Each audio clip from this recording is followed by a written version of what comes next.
Welcome to Namitha news.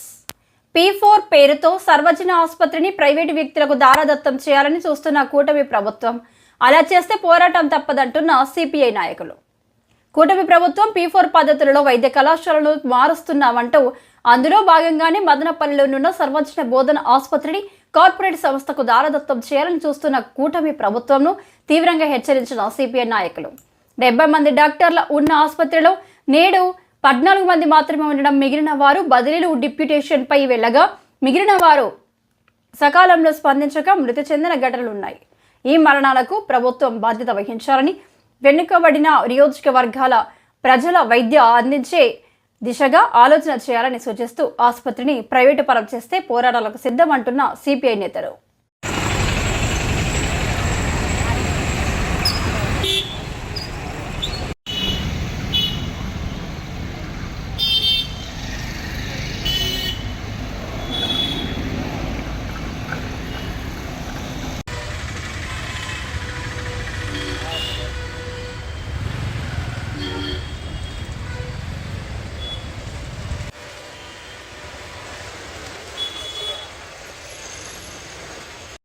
లేవు ఇక్కడ కనీసం గర్భవతి క్యాన్సర్ టాబ్లెట్స్ కూడా ఇవ్వడం లేదు, ఏది ఇవ్వడం లేదు. పోనీ బయట తెచ్చుకుంటామన్నా వీళ్ళు స్పందించడం లేదు డాక్టర్లు. అన్న మేము ఎంతగానో చెప్పినాము, అంత దూరం పోయి ఎందుకు బాధపడేది, అందరూ ఇక్కడే వండుకోనేది, మేము బ్లడ్ తెచ్చుకుంటాం అంతా అన్నా కూడా వాళ్ళు అసలు రీజన్ చెప్పలేదు. ఆశా వర్కర్ కూడా అడిగింది, పదే అడిగింది, ఏం రీజన్ అంటే ఏం లేదు, బ్లడ్ తక్కువ ఉంది, మీరు వెళ్ళండి. అసలు పట్టించుకోవాలి, మనం చెప్పే మాట వాళ్ళు చెప్పేదే చెప్తారు. ప్రభుత్వ ఆసుపత్రిలో వివిధ ప్రాంతాల నుంచి వస్తున్నటువంటి పేద సామాన్య ప్రజలకు ఉచితంగా వైద్యం అందుతుందనేటువంటి ఉద్దేశంతో నెలకొల్పినటువంటి ప్రభుత్వ ఆసుపత్రిని నేడు కూటమి ప్రభుత్వం వచ్చిన తర్వాత P4 పద్ధతిలో ప్రైవేట్ అండ్ పబ్లిక్ పరిధిలోకి తీసుకొస్తామని గతంలో ప్రభుత్వ మెడికల్ కాలేజ్కి అనుసంధానం చేసి ప్రభుత్వ సర్వజన ఆసుపత్రిగా ఉన్నప్పుడు 70 మంది డాక్టర్స్ ఉండేటువంటి వాళ్ళు ఇప్పుడు 14 మందికి తగ్గించారు. అట్లాగే 30 లక్షలు మెడిసిన్స్ వచ్చేటువంటి బడ్జెట్ 10 లక్షలు కూడా రానటువంటి పరిస్థితి కనిపిస్తోంది. ఈ ప్రభుత్వం ఉన్నదాన్ని మెరుగుపడుతుందంటే ఉండేది ఊడిపోయే పరిస్థితిలో చేస్తుంది. పిచ్చికుక్క అనేటువంటి ఒక ముద్ర వేసి రాళ్లతో కొట్టి చంపేసే పరిస్థితి ఏ విధంగా ఉందో ఈ ఆసుపత్రిని కూడా ఇక్కడ ఉన్నటువంటి కూటమి ప్రభుత్వం ఈ ప్రభుత్వ ఆసుపత్రిలో సరిగ్గా వైద్యం లేదు ప్రైవేట్ వాళ్ళకి ఇచ్చేస్తున్నామని ఈరోజు నారాయణనో లేదంటే అపోలో వాళ్ళకి అప్పచెప్పడానికి డబ్బున్నటువంటి వాళ్ళు మాత్రమే ఈ ఆసుపత్రిలో చూపించుకోవచ్చు. పేద సాధులు మరి డబ్బు లేకపోతే సావచ్చు అనేటువంటి పద్ధతిలో కార్పొరేట్కు దారాదత్తం చేసేటువంటి పరిస్థితి కనిపిస్తుంది.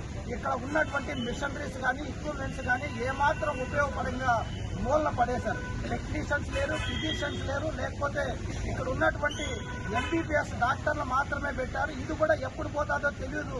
కాబట్టి ఇక్కడ వస్తున్నటువంటి పేషెంట్లను తిరుపతికి రెఫర్ చేస్తున్నారు అంబులెన్స్లో. కానీ ఇక్కడ ఏమాత్రం జ్వరం వస్తే కూడా ట్రీట్మెంట్ చేసేటువంటి పరిస్థితి లేదు. ఊరికైనా ఇక్కడ వచ్చేటువంటి పేషెంట్లు ప్రాణాలు అరచేతిలో పట్టుకొని వస్తున్నారు తప్ప ప్రాణాలు కాపాడే పరిస్థితి లేదు.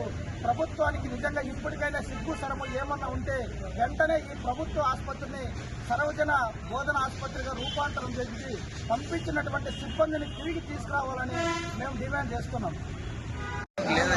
ప్రభుత్వ ఆసుపత్రికి వైద్యం కోసం ఏ పేషెంట్ వచ్చినా ప్రతిదీ రెఫర్ చేసేటువంటి పరిస్థితి ఉంది. ఇక్కడ కనీసం ప్రాథమిక వైద్యం కూడా చేసేటువంటి పరిస్థితి లేదు. గౌతమి అనేటువంటి ఒక గర్భిణీ స్త్రీ సోమవారం ట్రీట్మెంట్ కోసం వచ్చేదా, ఆమె ఇక్కడే ట్రీట్మెంట్ కూడా తీసుకుంటుంది. ఆమె గర్భసంచి లూజ్గా ఉందని కుట్లు కూడా వేయడం జరిగింది. పెయిన్స్ ఇంకా దాదాపు 20 రోజులు ఆమెకు డెలివరీ డేట్ ఉండగానే గర్భసంచి చేసినటువంటి కుట్లు రిమూవ్ చేసేసిన తర్వాత మీరు ఎమర్జెన్సీ, మీకు బ్లడ్ తక్కువ ఉంది, మీరు తిరుపతి తీసుకెళ్ళండి అని రెఫర్ చేయడం జరిగింది. తీరా తిరుపతికి తీసుకెళ్తే బ్లడ్ ఉంది, ఉమ్మనీరు ఉంది, బేబీ కూడా ఎలాంటి ప్రాబ్లం లేదు, మిమ్మల్ని ఎవరు పంపించారని తిరుపతి గవర్నమెంట్ హాస్పిటల్లో మాట్లాడేటువంటి సిచ్యువేషన్ ఉంది. అంటే ఇక్కడ కేవలం ఏ పేషెంట్ వచ్చినా డాక్టర్లు చూసే పరిస్థితి లేదు. ఇక్కడ మెడిసిన్స్ కూడా లేవంటున్నారు. ఎందుకు మెడిసిన్స్ లేవంటే ఇవాళ రాష్ట్ర ప్రభుత్వం కూటమి ప్రభుత్వం వచ్చింది. ఇది కొన్ని సంవత్సరాల నుంచి మదనపల్లి ప్రభుత్వ ఆసుపత్రి గవర్నమెంట్ లో నడుస్తుంటే దీని బడ్జెట్ తగ్గించేశారు. P4 పద్ధతుల్లో ఇవాళ ఈ మదనపల్లి హాస్పిటల్ కూడా కార్పొరేట్ కంపెనీకి అప్పగించేటువంటి ప్రయత్నంలో భాగంగా పిచ్చోళ్లాగా ముద్రేసి ఇక్కడ వచ్చినటువంటి ప్రతి పేషెంట్ ని బయట రెఫర్ చేయడం. నిన్ననే ఒక మౌలాలి అనేటువంటి ఒక అబ్బాయి కూడా యాక్సిడెంట్ అయ్యి ఇక్కడ వస్తే 1 అవర్ పాటు కనీస ట్రీట్మెంట్ ఇచ్చినటువంటి పరిస్థితి లేదు.